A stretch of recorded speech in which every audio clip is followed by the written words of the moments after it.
टेम्के mu गाउँपालिका त्यसै गरी प्रदेश सरकार र श्री सरकारको संयुक्त लगानीमा सरकारले 2076 सालमा नेपालको घुम्नै पर्ने 100 गन्तव्यको सूचीमा राख्दाखेरि यो पदमार्ग पनि समावेश गरेपछि गराउँदै यो कार्यक्रम समापन भएको घोषणा गर्छु। धन्यवाद।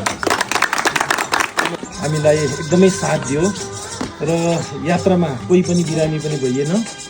सबैजना सकुशल प्रारम्भदेखि त्यो समापनसम्म हामीलाई साथ दिएकोले हामी सबैजना प्रकृतिप्रति पनि खुसी छौँ र विशेष गरी स्थानीय सरकार टेम्के मयू गाउँपालिका त्यसै गरी प्रदेश सरकार र श्री सरकारको संयुक्त लगानीमा बहुचर्चित मुन्दुम ट्रेलको विभिन्न खण्डमा भइरहेको निर्माण प्रक्रियाको बारेमा स्थलगत अनुगमन गर्नको लागि टेम्के मयू गाउँपालिका प्रमुख त्यसै गरी प्रमुख प्रशासकीय अधिकृत श्री अदित दाहालज्यूले हामीलाई पनि यो स्थलगत अनुगमनमा निमन्त्रणा गरी सहभागी गराउनु भएकोमा हामी सबैको तर्फबाट यहाँलाई विशेष आभार प्रकट गर्न पनि चाहन्छौँ र यो स्थलगत अनुगमनको बारेमा यहाँलाई लागेका यो 2 दिनको स्थलगत अनुगमनको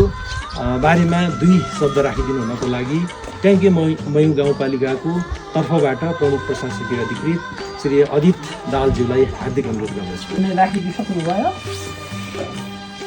यो हाम्रो मुन्दुम पदमार्ग चाहिँ हाम्रो प्रदेश सरकार, स्विस सरकार, केन्द्रीय सरकार र हाम्रो टेम्के मयू गाउँपालिकाको संयुक्त लगानीमा सञ्चालन भइरहेको परियोजना हो।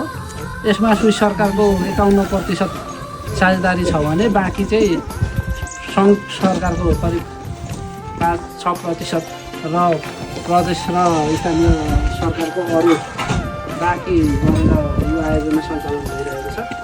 नेपाल सरकारले 2076 सालमा नेपालको घुम्नै पर्ने 100 गन्तव्यको सूचीमा राख्दाखेरि यो मुन्दुम पदमार्ग पनि समावेश गरेपछि यसको चर्चा गर्नु गएको थियो।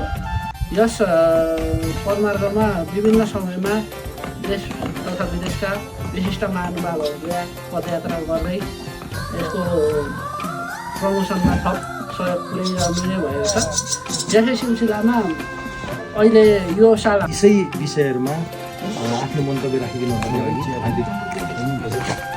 धन्यवाद प्रकाश सर।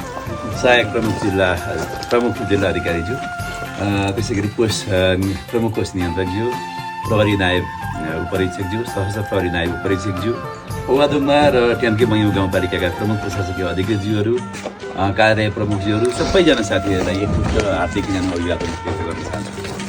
हिजो र आज 2 दिन हामी यो टेम्के मयू गाउँपालिकाभित्र पर्ने यो मुन्दुम पदमार्गमा यात्रा गऱ्यौँ।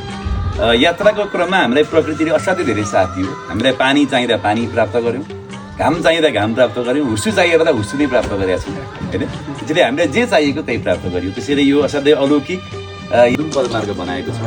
यसले हाम्रो पर्यटनलाई रोजगारीसँग जोड्छ अवस्थामा। अब पर्यटनलाई रोजगारीसँग जोड्छ, पर्यटन प्रवर्धन गर्ने हाम्रो दायित्व हो। पर्यटनका लागि आवश्यक भएको सडक लगायतको पूर्वाधार बनिसकेको छ। अब बाँकी अरू सडकका लागि चाहिने लजिस्टिकका अरू पूर्वाधारहरू बन्न बाँकी पनि रहेछन्। ती बाँकी दिन पनि आगामी दिनमा अवश्य पनि पुरा हुनेछन्। अब नेपाल सरकारले घुम्नै पर्ने 100वटा गन्तव्य राखेको मध्येको एउटा गन्तव्य हामीले घुमिसकेका छौँ। बाँकी 49 गन्तव्य हामीलाई छ होइन। परन्तु त्यो मानिस जो नेपाली भएर पनि यो मुन्दुम ट्रेलमा पदमार्गमा हिँडेको छैन त्यो असाध्यै अभागी मान्छे हो। त्यो मान्छे जो भोजपुरको भएर पनि मुन्दुम ट्रेल मार्ग हिँडेको छैन त्यो असाध्यै बैगुनी मान्छे हो भन्ने मलाई लाग्छ। भोजपुरको भएपछि त्यो मुन्दुम ट्रेल हिँड्नै पर्छ। त्यसले नेपाली भएपछि मुन्दुम ट्रेल हिँड्नै पर्ने हो। हिँड्न पाएको छैन भने त्यो अभागी हो। त्यसले आगामी दिनमा त्यो अवसर प्राप्त गरोस्। हामी सबैको तर्फबाट यो कार्यक्रमको संयोजन गरिदिनु भयो। हाम्रो लजिस्टिकको सबै खर्च लगायतको सबै कुरा चाहिँ यो टेम्के मयू गाउँपालिकाको तर्फबाट बिहोर दिनुभयो। अब हामीले पनि यो कार्यक्रमलाई आवेदन दिने, फिडब्याक दिने कुरा अरू कुरा सँगसँगै गरिरहेका छौँ। यसका लागि टेम्के मयू गाउँपालिकालाई सहृदय धन्यवाद दिँदै आगामी दिनमा पनि यस्तै कार्यक्रम फेरि सञ्चालन भइरहने र हामी फेरि यात्रा गर्न पाइरहने कुराको अपेक्षा पनि गर्दै तत्काललाई टेम्के मयू गाउँपालिका समग्र टिमलाई अब अध्यक्षज्यू हाम्रो साथमा हुन पाउनु भएन, भएको भए अझ राम्रो हुन्थ्यो। प्रमुख प्रशासकीय अधिकृतज्यूले अध्यक्षज्यूलाई यो सन्देश पनि बुझाइदिनुहुन्छ भन्ने कुराको विश्वास पनि गर्दै र यो कार्यक्रम अब समापन भएको यसपछि हाम्रो चिया खाइसकेपछि हामी यहाँबाट चाहिँ तितर बितर हुने गरीको कार्यक्रम रहेको कुरा जानकारी गराउँदै यो कार्यक्रम समापन भएको घोषणा गर्छु।